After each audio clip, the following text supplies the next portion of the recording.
wassalam. Ikhwani wa akhwati, para pecinta majelis Imam Sajjad, ketika kita membicarakan sosok manusia suci Al-Imam Ali Zainal Abidin As-Sajjad, tentu sejarah tidak akan pernah melepaskan dengan satu sosok mulia, ayahanda tercinta beliau, manusia kelima Ashabul Kisah, Al-Imam Husain bin Ali bin Abi Thalib. Dan di saat kita membicarakan Al-Imam Husain bin Ali bin Abi Thalib, tentu kita akan membicarakan sebuah alma mater teramat besar, sebuah madrasah yang begitu mulia, sebuah madrasah yang begitu besar, sebuah pondok pesantren yang di dalamnya terdapat miliaran pelajaran. Miliaran pelajaran ini hanya didapat oleh mereka orang-orang yang siap untuk menerima pelajaran dari madrasah Karbala. Guru-gurunya adalah manusia suci.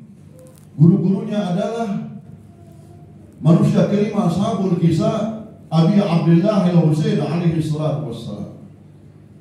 Guru yang paling mulia berikutnya di dalam madrasah ini, di dalam madrasah Karbala ini, di dalam madrasah Ashura ini, di dalam madrasah Masirah Arba'in, perjalanan Arba'in, manusia suci ini adalah Al-Imam Ali Zainal Abidin As-Sajjad yang 25 Safar beliau mendapatkan kesyahidan setelah menginjakan usia yang mulia beliau 57 tahun, ada yang menyebutkan 59 tahun. Madrasah Ashura adalah madrasah yang mustahil akan dilepaskan dari sosok manusia yang malam ini sedang kita peringati kesyahidannya. Madrasah Karbala tidak mungkin dilepaskan dari sosok manusia suci Al-Imam Ali Zainal Abidin As-Sajjad yang hari demi hari beliau bersama ayahandanya tercinta Al-Imam Husain bin Ali bin Abi Thalib. Beliau menyertai dari mulai keluarnya, meninggalkan pusara datuknya dari Madinah sampai ke Mekah, dari Mekah menuju Karbala.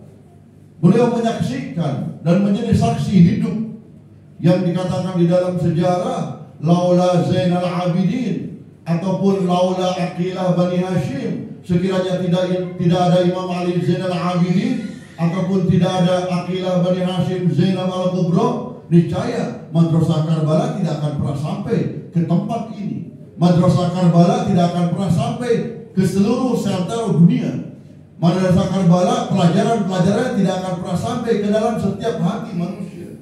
Sehingga Al-Imam Ali Zainal Abidin As-Sajjad adalah muballigh, adalah seorang penyampai, adalah seorang yang dikatakan di dalam Al-Quranul Karim, alladzina yuballighuna risalatillah wa yakhshawnahu wa la yakhshawna ahadan illallah, bahwa sesungguhnya mereka orang-orang yang menyampaikan risalahnya Allah Subhanahu wa ta'ala.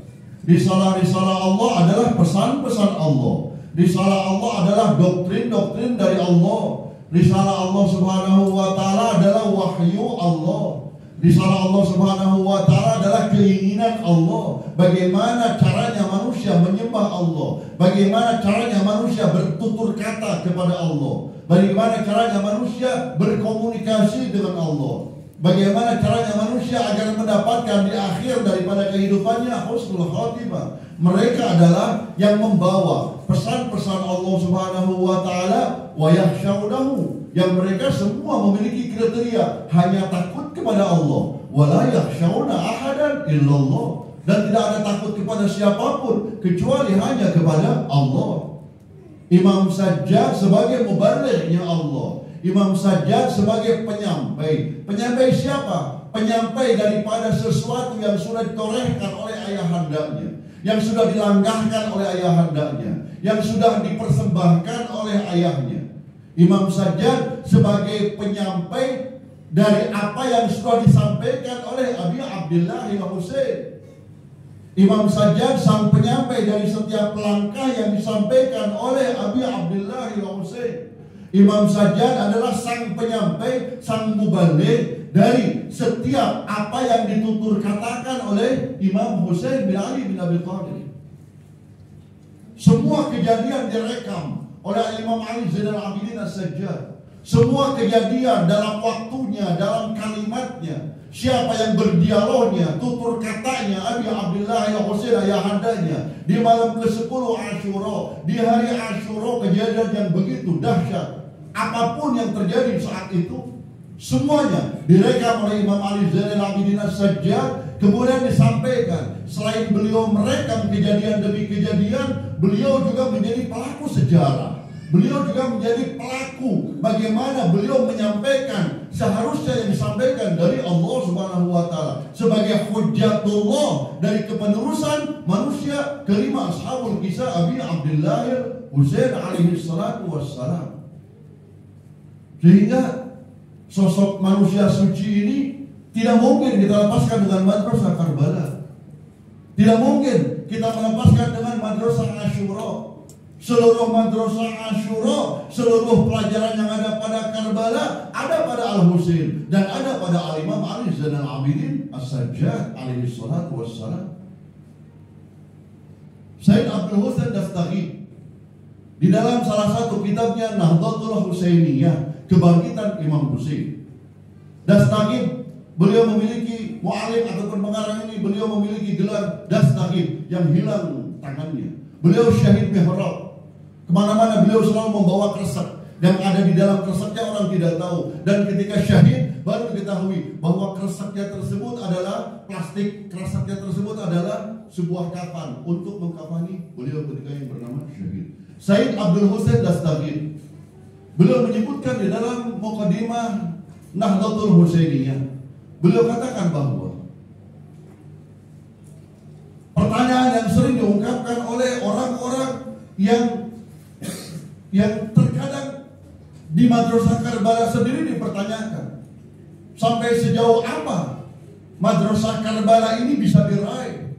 Kenapa para kesatria Karbala sampai memberikan yang bernama sebuah pengorbanan bagi yang bernama masyarakatnya, bagi orang-orang yang ada di sekitarnya, dan bagi orang-orang yang ada di dalam sahabat-sahabat Abi Abdullah al-Husain. Contoh kita ambil sebagaimana Burair bin Khudair, sebagaimana Habib bin Madahir, sebagaimana Habib bin Madahir. Habib bin Madahir berada di Kufah saat itu. Imam Husain memberikan yang mengurus surat ke berbagai yang bernama tempat. Salah satu surat yang ditorehkan oleh Imam Husain kepada Habib bin Madahir hanya 2 kalimat saja. Jika engkau, dan dikirimkan oleh kurir, jika engkau ingin menolong manusia seperti aku, ya saat ini pertolongannya. Surat tersebut diciuminya lalu tempelkan di kedua matanya. Saat itu Habib bin Madahir langsung bergegas mengambil pedangnya, mengambil sarungnya, langsung berangkat. Sampai dikatakan di dalam sejarah, istrinya, anaknya tidak tahu Habib bin Madahir jalan menuju ke Karbala. Tidak ada sempat untuk berpamitan ataupun memberikan yang bernama berita kepada anak istrinya. Imam Husain yang memanggilnya ini. Sampai di perjalanan kemudian bertemu dengan seorang sahabat bernama Muslim bin Aus saja. Diajak oleh Habib bin Madahir. Kata Muslim bin Aus saja, sebentar, aku akan melaksanakan yang bernama mandi terlebih dahulu. Engkau di saat Imam Husain bin Ali bin Abi Thalib memanggil kita semua masih menyempatkan diri untuk mandi? Oh, kalau begitu aku berangkat. Keduanya syahid di Karbala. Pertanyaannya, apa yang menjadikan mereka para kesatria Karbala? Apa yang menjadikan para kesatria Karbala ini sampai begitu gigih, sampai begitu mendapatkan yang bernama nutrisi yang begitu besar ketika dipanggil oleh Imam Husain bin Ali bin Abi Thalib? Sayyid Abdul Husain Dastaghi rahmatullahi ta'ala alaih menjawab dengan jawaban untuk kita sebagaimana orang awam. Kata Sayyid Abdul Husain Dastaghi rahmatullahi alaih, ada satu bagian dari tubuh manusia yang tubuh ini memiliki bagian yang subhanallah, yang maha suci Allah, hanya Allah sendiri yang mengetahuinya, dan hanya Allah yang mampu menciptakannya. Bagian tersebut disebut dengan al-qalb, hati. Bagian tersebut disebut dengan yang bernama hati, qalbul insan. hati manusia. Apa fungsi hati manusia? Apa peranan daripada fungsi hati manusia tersebut? Kata Sayyid Abdul Husain Dastami rahmatullahi ta'ala alaih, fungsi hati manusia adalah penggerak bagi seluruh yang bernama anggota tubuh yang ada pada manusia. Hati ini menggerakkan mata, kemana mata ini akan melihat. Hati ini menggerakkan telinga, kemana telinga ini mendengar. Hati ini menggerakkan yang bernama kaki, kemana kaki ini akan melangkah. Hati ini menggerakkan tangan, kemana tangan ini akan bergerak. Seluruh anggota tubuh ini digerakkan oleh qalbul insan, oleh